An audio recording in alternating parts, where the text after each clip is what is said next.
Children of all ages, everything forgotten, except the magic world they're in. Circus world. We got 18 bears to take care of. They've got 38 lions and tigers, a petting zoo. There's just a lot of stuff around here. We've always been saving animals all our lives. We rescued everything that needed a home. We are pro-animal. We are animal welfare. But there's a big difference between animal welfare and animal rights. Both elephants were forced to perform almost until the day of their death. How can we consider ourselves civilized while we continue to allow the suffering and abuse of animals simply for entertainment? PETA, the People for the Ethical Treatment of Animals, they think the animals are better off dead than working for us, happy, alive, in this nice area. It's messed up, huh? Uh-oh, there goes the mic. You know, this is what I really love. Otherwise, I'd have done something else. Right. You know, it's not like my family's not the like, you will be a dog trainer. Right. You get to choose what you want to do. It's what you love. Did you just get pissed on? This is how they train them. This is wrong. This gives the circuses across America black eye. This is exactly what people protest against. There basically is no more circus anymore. It's a dying art form. You know, I think people will miss it when it's gone. If they don't pay attention, it will be.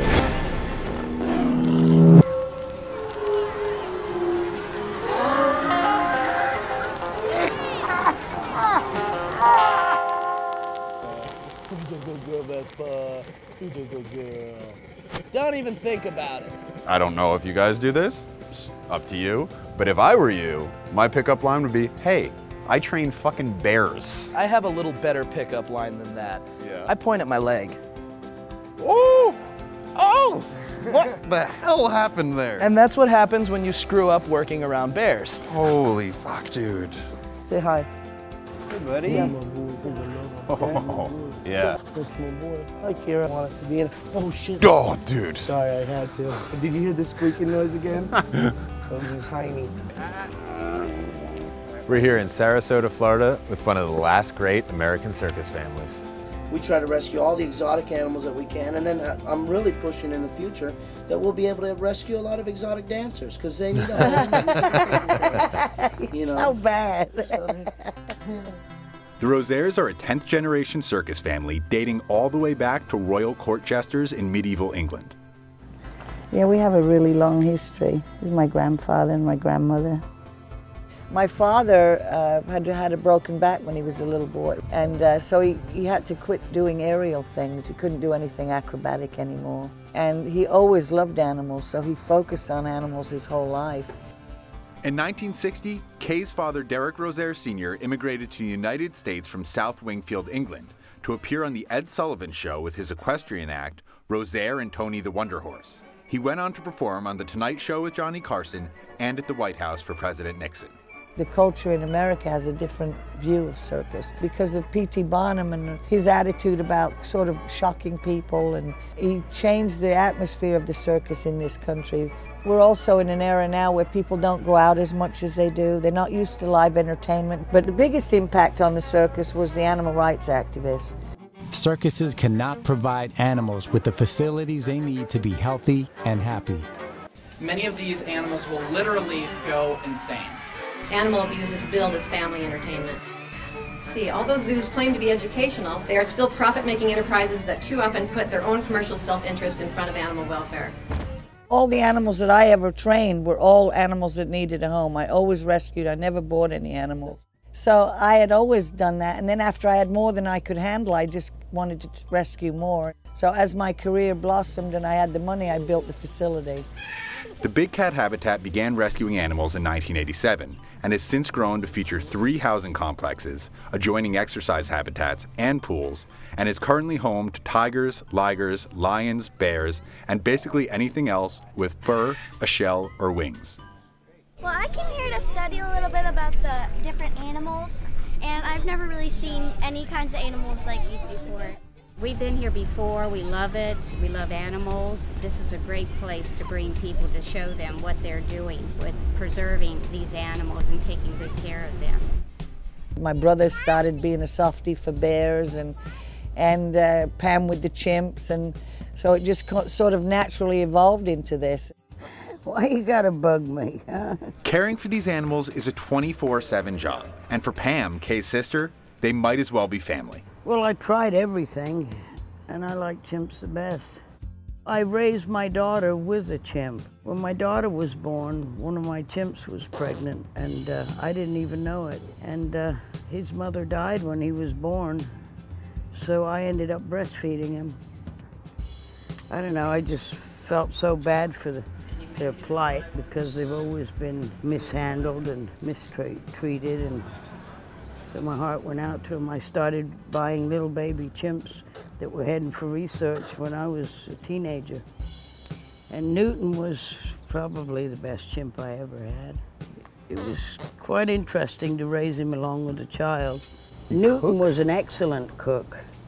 Cooks meaning what? Cook food. My plan was to do a cooking program and call it Newton's Kitchen, but we filmed the first one, and 5 days later, Newton had a stroke and died.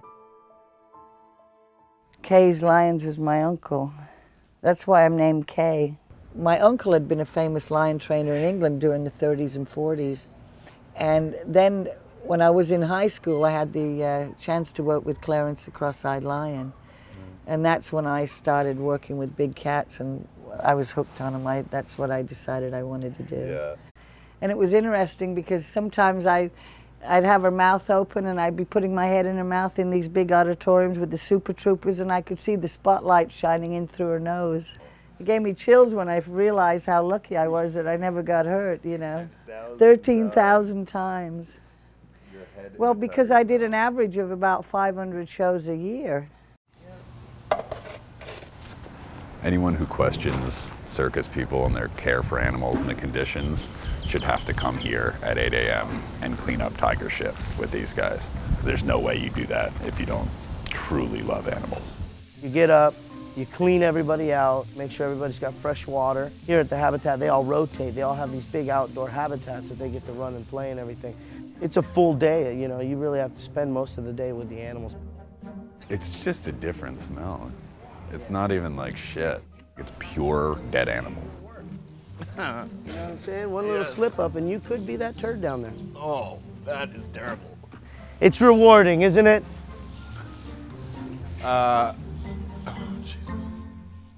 You know, way back in the old days, a lot of the videos they showed when they're trying to make it look bad, a lot of those animals were from the wild. They got them from wild animal parks, and they just go in and grab a couple and throw them in a truck and sell them. And times were different, you know? So those type of acts were totally different. You never saw in the old days a tiger trainer petting a tiger because it was a different relationship. Well, times change. You have to learn to work with the animals and be a part of their family and have them be a part of your family. And you don't have to be cruel to them. You don't have to abuse them. They can be great kids and they can love you. You know, there's always been a connection between man and beast, and we just show them how it can be done the right way. Our mission has become really important over the last 20 years because the environmental issues that are going on with animals disappearing and all of that, we are able to let people see them up close and personal, and it makes them much more willing to help them in the wilds. We just lost my brother. It's my brother Derek with the bear, Peter. It's a great picture. Yeah.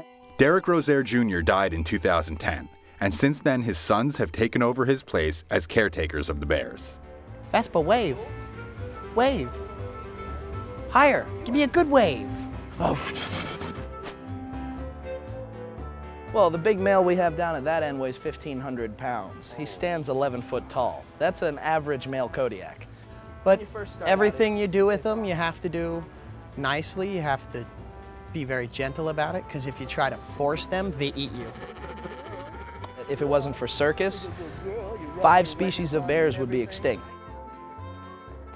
Yeah, it's what we've done all our lives. It's what we're good at. And later.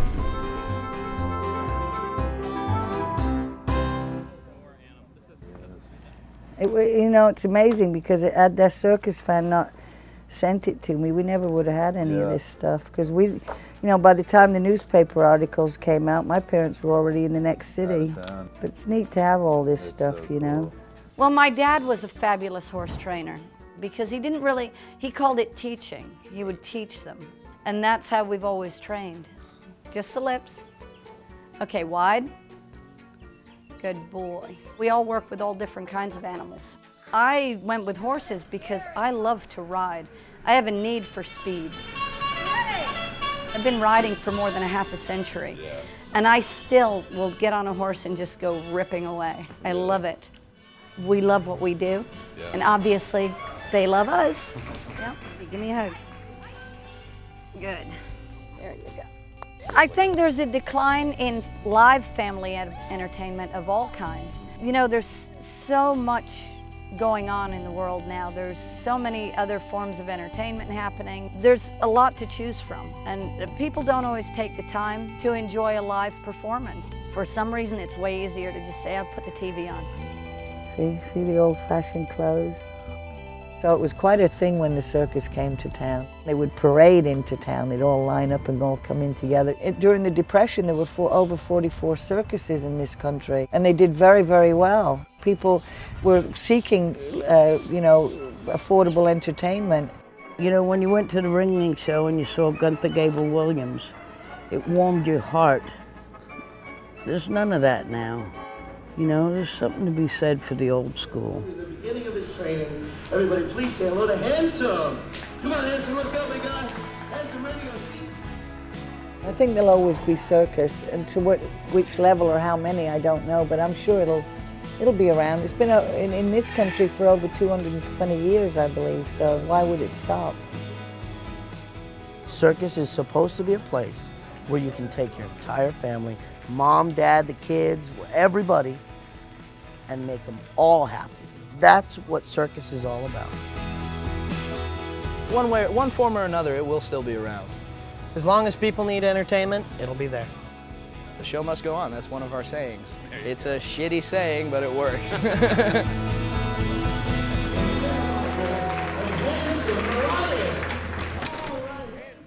You know, every time you hear something, oh, the courtroom erupted into a three-ring circus, you know. Oh, yeah. Which is it's so such a misnomer ridiculous. because there's nothing more organized than a three-ring circus. Yeah. When you're ready, of course. Oh, yeah.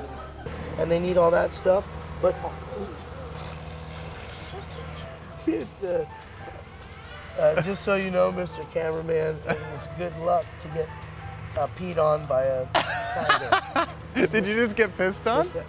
I like that. What does that mean? You actually physically now, I mean, I don't know if you know this or not, but you belong to her. Yeah. Yeah, like if she had a motorcycle right now, you would be riding on the back of Bambula's motorcycle.